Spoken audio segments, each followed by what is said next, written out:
Quem consegue emprego no Brasil encontra salário 9,2% menor. Economistas avaliam que redução de salário é resultado das novas formas de contratação da reforma trabalhista. O Brasil atingiu 47,3 mil postos de trabalho formais em julho deste ano. Melhor resultado para o mês nos últimos 6 anos. Mas o salário de quem entrou no mercado formal está 9,2% menor do que a remuneração de quem foi demitido. Em julho, o salário médio de admissão no Brasil foi de R$ 1.536,12. O ganho médio dos demitidos era de R$ 1.692,42. Os dados são do Cadastro Geral de Empregados e de Desempregados, CAGED. O Ministério do Trabalho divulgou os resultados da pesquisa nesta quarta-feira, dia 22. Para Clemente Gans, economista do Departamento Intersindical de Estatística e Estudos Socioeconômicos, o DIESE, a recuperação dos empregos ainda é lenta para repor os postos de trabalho perdidos com a recessão econômica entre 2015 e 2017. O país fechou mais de 2,88 milhões de vagas com carteira assinada. Esses postos estão em uma intensidade de geração muito aquém da velocidade com que eles foram eliminados. Só para a gente ter uma ideia, na velocidade de geração de empregos de 2018, seriam necessários quase 10 anos para repor os postos de trabalho fechados em apenas 2 anos do golpe. O economista afirma ainda que a alta taxa de rotatividade no mercado de trabalho, ou seja, muitos desligamentos e pouca permanência nos empregos, é o que permite salários inferiores nas mesmas vagas. Essa dinâmica explica em parte o quadro de desmobilização que a economia gerou nos postos de trabalho e está mostrando que a rotatividade em um processo recessivo, como tivemos até agora, leva a ampliar o fosso entre o salário médio de demissão e o salário de contratação. E muitas vezes isso vem acompanhando ou acompanhado de uma outra dinâmica, que é a oferta de postos de trabalho mais precários, diz o economista. Há também um processo de desqualificação intencional dos postos de trabalho, visando fazer uma redução de custo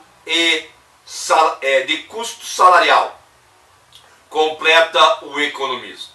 Na avaliação do economista e pesquisadora do Centro de Estudos Sindicais e de Economia do Trabalho da Universidade Federal de Campinas, Marilane Teixeira, a queda na média salarial é resultado direto da reforma trabalhista, aprovada em julho de 2017.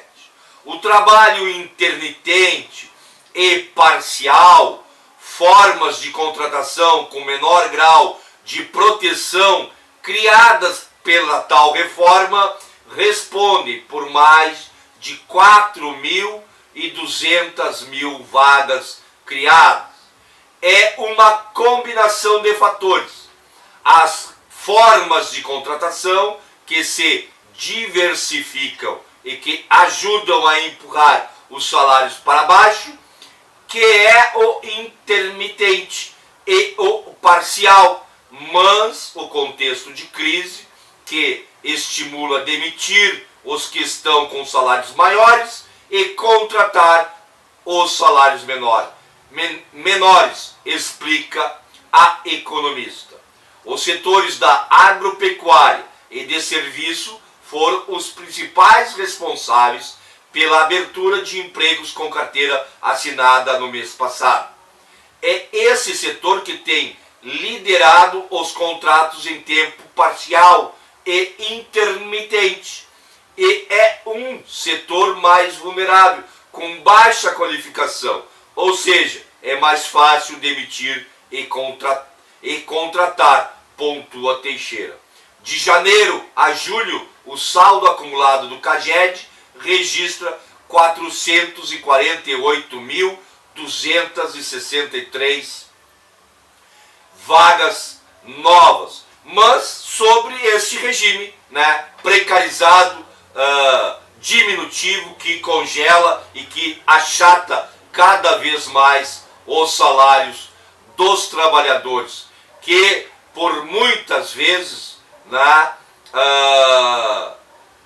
tem o seu trabalho perdido ou excluído, né? Tem muita gente na mera informalidade sem ter nenhum tipo de proteção. Nós estamos chegando aí nos finalmente, vamos ter mais tempo para mais uma notícia. São 11 horas e 54 minutos aqui nos altos da Estância Grande. Vamos para mais uma notícia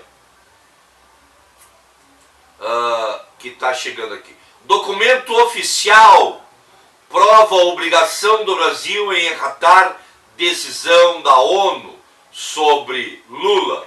Defesa do ex-presidente afirma que Brasil pode sofrer sanções no caso não cumpra as deliberações das Nações Unidas.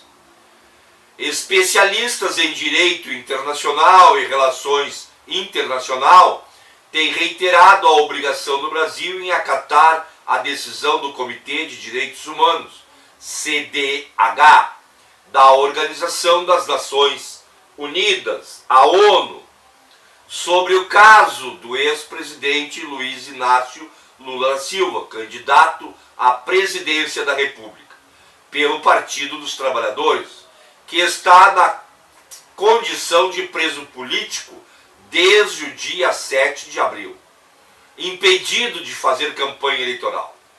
Em abril deste ano, em correspondência ao Escritório das Nações Unidas e ao Comitê de Direitos Humanos da ONU, o Brasil reafirma o seu comprometimento com o sistema das Nações Unidas. Desse modo, reconhece a competência do comitê e se submete às suas determinações. Em documento datado de 4 de abril, pode-se ler: finalmente a República Federativa do Brasil recebe a oportunidade de reafirmar seu compromisso com o sistema de direitos humanos das Nações Unidas e honrável Comitê de Direitos Humanos. Esse documento foi assinado pelo governo brasileiro.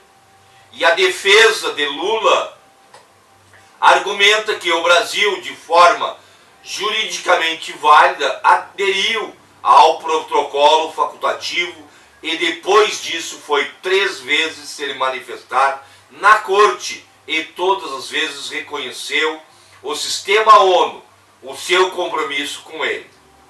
Ela reitera ainda que a decisão é mandatória e não comporta questionamento. Isso porque o Brasil é signatário desde 2009 do chamado Protocolo Facultativo ao Pacto Internacional sobre Direitos Humanos e Políticos das Nações Unidas. Norma internacional que possui força de lei por ter sido promulgado pelo Congresso Nacional por meio do Decreto Legislativo número 301 no mesmo ano. os advogados de Lula lembram que o Brasil, por 3 vezes, se dirigiu à ONU nos últimos anos e sempre reafirmaram esse compromisso. A primeira vez foi em fevereiro de 2017, quando o juiz Sérgio Moro e alguns procuradores participaram da elaboração da resposta, fornecendo informações para que o Brasil pudesse responder nesse processo. Mas depois, em setembro de 2017, novamente o Brasil reafirma o compromisso e, por fim, esta manifestação de abril. Há várias violações dos direitos humanos no caso de Lula, que é o primeiro brasileiro a acionar o sistema ONU como defesa. Ao todo, violações de 4 artigos estão sendo julgadas pelo Comitê de Direitos Humanos da ONU. O artigo 9, que diz respeito à prisão arbitrária. O 14, que diz sobre o direito de um processo justo, independente e parcial. O 17, que diz sobre não violação da intimidade e presunção de inocência. E o artigo 25, que diz sobre todos os direitos políticos respeitados. Então esta é o caldo, o arcabouço jurídico internacional que garante a Lula a liberdade e o direito a concorrer nas próximas eleições. Dito isso, meu amigo, minha amiga, quero te agradecer pelos momentos que estivemos juntos nessas últimas 2 horas. Te convidar para o próximo sábado a acompanhar pelo www.radiosantosabel.com.br, pelo nosso Facebook, lá na página do Itamar Santos, o programa Debates de Opiniões, que vai trazer mais notícias que você geralmente não ouve na grande mídia. Deixo você com a boa música da nossa Rádio Santa Isabel. Até o próximo!